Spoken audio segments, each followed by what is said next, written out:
Hi friends hi friends చూసారా నేను పెంచిన మైక్రో గ్రెయిన్స్ దీంతో ఈవేళ నేను పప్పు చేస్తున్నాను.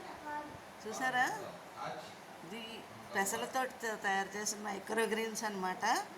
దీంతో చక్కగా మనం దాల్ తయారు చేసుకోవచ్చు. ఒక మంచిగా తోటకూర పప్పు లాగా ఉంటుంది, కొంచెం టేస్ట్ కానీ చాలా బాగుంటుంది, అద్భుతంగా ఉంటుంది అనమాట.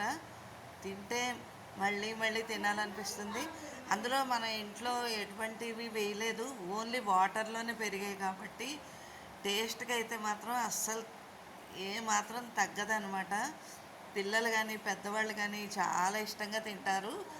అలాగే దాంతోపాటుగా చాలా మంచిది కూడా, హై ప్రోటీన్ ఉంటుంది ఇందులో. ఈ విటమిన్ అయితే పుష్కలంగా ఉంటుంది, స్కిన్కి చాలా మంచిది.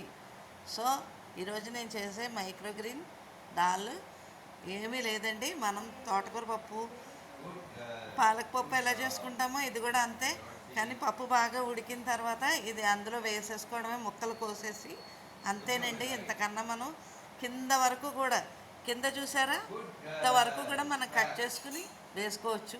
ఇది అసలు ఇది పీచు అది ఏమీ ఉండదన్నమాట, లేతగా ఉంది కాబట్టి వేళ్ళు రూట్స్ వరకు కూడా మనం కట్ చేసుకుని వేసుకోవచ్చు.